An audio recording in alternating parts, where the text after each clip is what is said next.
Throwing now, Jackson on first down. Buying time to his left. Oh, he's going to take a shot right away. And that will be incomplete. Would have been a big hitter if they had connected. Instead, it's second down. Well, when you've got a tight end who can run, you've got to give him a shot to unlock the defense. Want to see what they can get, taking the big shot downfield. That one winds up incomplete. Forced out to his left. He's going deep for Brown. He's got a man, complete. And he makes it all the way down to the 31. A big play that time for the Ravens. 44 yards. So the big play changes the complexion of things. Here's 1st and 10 just outside the 30. Here's Jackson to throw. Steps away to his left. He uncorks it for Snead. And too much juice. It'll be out of bounds, incomplete. Trying to get it to Willie Snead there. And it's second down. I like the thought process there. They connected on a big play, and sometimes you find the defense vulnerable. So they went for the bigger shot, went for it all on that one. This time, they were ready for it. Line of scrimmage, the 31, as they line up 2nd and 10. Throwing again. Jackson. And it's incomplete. Took a shot, couldn't connect. Well, they've got man coverage on the outside, and my scouting report on these DBs tells me that they love to take matters in their own hands. They want man coverage, not zone. And there was good coverage there that forced the incompletion.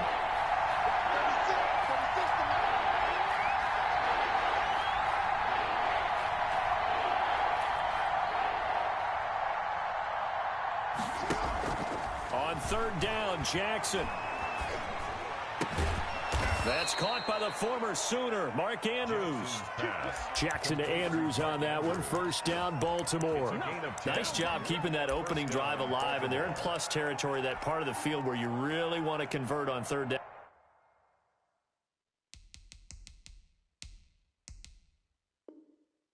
They did. Big time pickup for them, and now I think the aggressive play callers think to themselves, this part of the field, I take my shot at the end zone. Because the closer you get to the end zone, the field gets condensed. Makes it a lot tougher to run those routes. You still got a chance to actually run past people right now. Take your shot at the end zone early in the down and distance count. Now Jackson on 1st down. Being chased out left. Thrown across his body, and it's intercepted. Picked up by Avonte Maddox.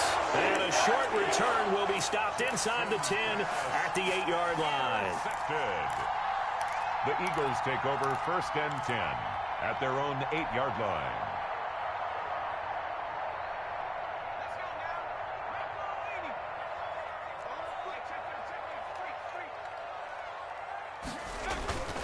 The play action fake. They'll look to throw. Oh, he's going to air it out right away. Oh, and this ball's tipped and intercepted. Picked off by Marlon Humphrey. And a terrific return as he takes this thing all the way down near the 20-yard line. Defensively that time, they were in zone coverage. As a rookie QB, what lesson can you learn there? Well, understand this. You saw zone in college, and the defensive backs reacted, but they don't react like they do on this level. So when they're in zone and they see the ball coming to them, they'll react at least a half a second faster. You've got to know where you want to go with the ball and be decisive with it. Otherwise, the end result can be something you don't like. Flushed out right. Looking right sideline, but it's incomplete. Hollywood Brown, the intended receiver, but it'll be 2nd down. I think we can all understand what they're thinking right now. They take over the ball in field goal range after the turnover, so they've got that in their hip pocket. But they've got to go for the end zone and turn this into bigger points. Their thinking is a touchdown is really what they should get from starting here. Getting 3 points at the end of this drive, that would feel disappointing. And his throw is incomplete. Marquise Brown was the intended target. 3rd down here. First carry for the former Buckeye, J.K. Dobbins. And he's going to be stopped well short of what he needed as the tackle is made at the 18-yard line. 3 yards won't be enough here as that'll bring up 4th down. So it looks like the offense isn't going anywhere. They're going to go for it on 4th and 7. To throw is Jackson.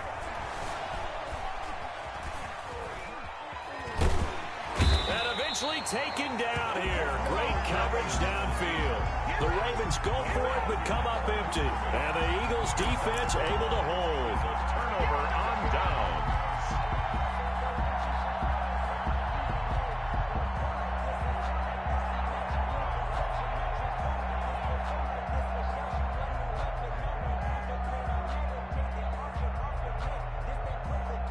The Eagles offense set to begin their next drive. That opening drive ended with the INT. It didn't lead to points, but still not the way they were hoping to begin the game. How about going and telling your defense, thank you, a huge thank you. You said it didn't lead to points, stalled off that drive. Now they've got a chance to redeem themselves, maybe reward their defense a little bit by putting some points on the board on this one. And 8.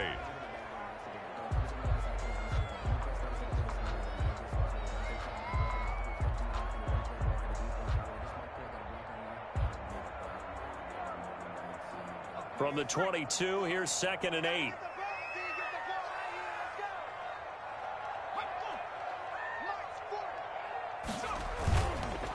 On the counter now, it's Sanders. That's going to be a 6-yard gain. It leaves him with 3rd down and just a yard to go. That's a gain of 6. Brings up 3rd and... They'll try and run for it with Sanders. And he's going to have the 1st down yardage as he's down at about the 30-yard line. Eagles. It'll be a pickup of only a yard, and it'll move the chains. And now a throw here secured by his running back out of the backfield. And he's brought down after a very nice gain. That one good for 20 on the catch and run.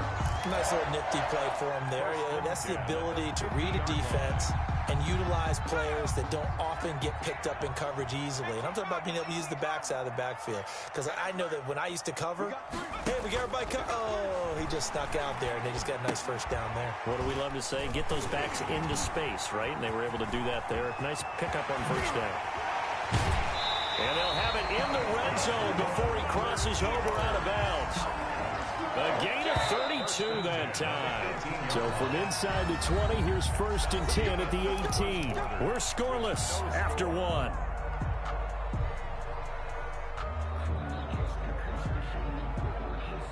So from inside the 20, here's 1st and 10 at the 18.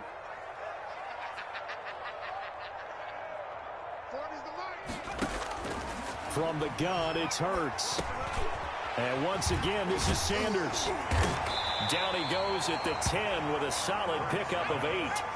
2nd and 2, 1st down marker at the 8. 8 yards on the pickup. Brings up 2nd. Throwing from the gun, it's Hurts. And he'll be brought down right on the edge of the goal line at about the 1-yard line. 1st and goal at the 1. 1st and goal at the 1-yard line. Out of the gun, they'll look to throw. Under pressure now, and he's going to go down just inside the 5-yard line. Pernell McPhee, always a threat to find the QB, and he gets to him there. From back at the 4, here's 2nd and goal.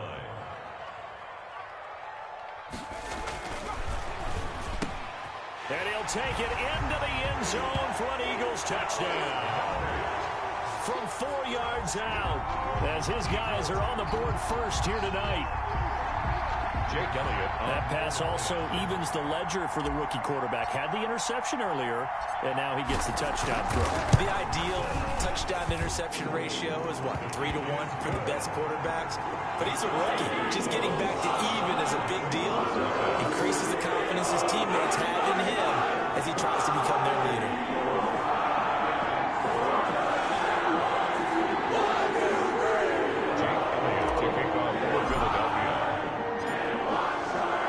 The touchdown, here's Elliott on to kick it away. Fields it in the middle of the end zone. And he's able to get this across the 20, but not by much, as he's marked down officially at the 21.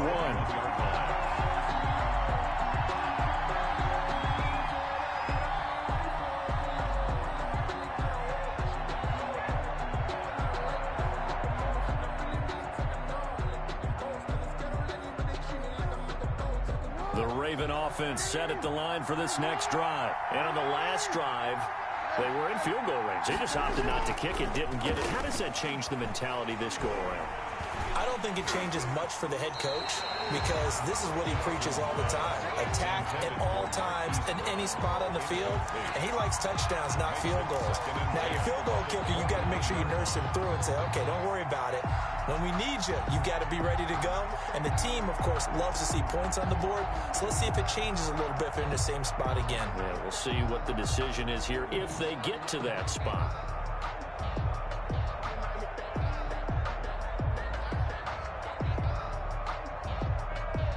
From the 21, it's 2nd and 10.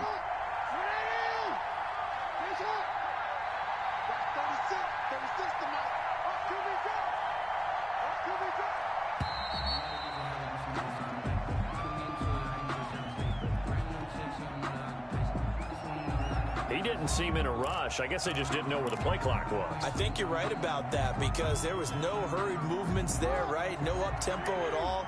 Clock just ran out. I think he was as surprised as maybe his bench was.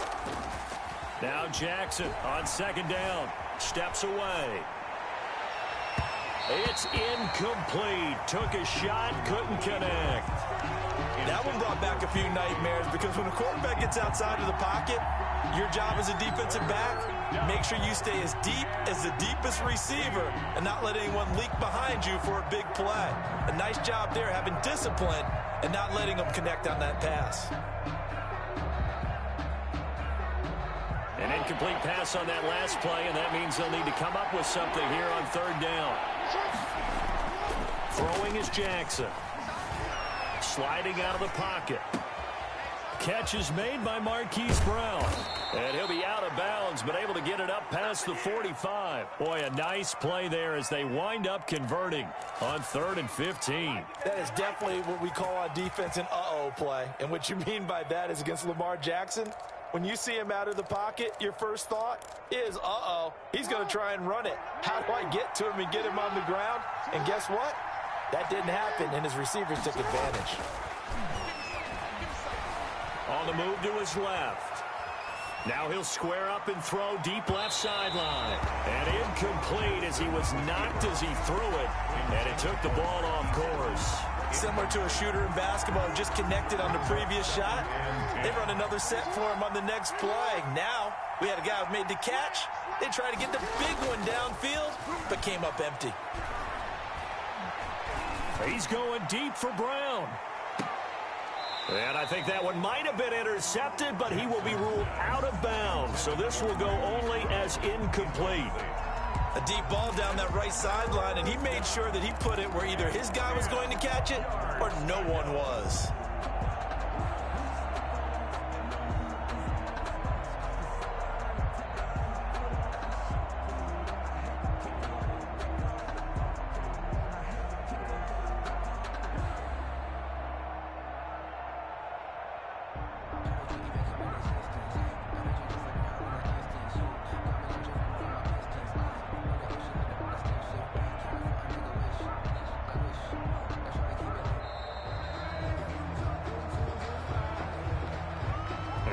Accepted, of course, and that moves him back 5.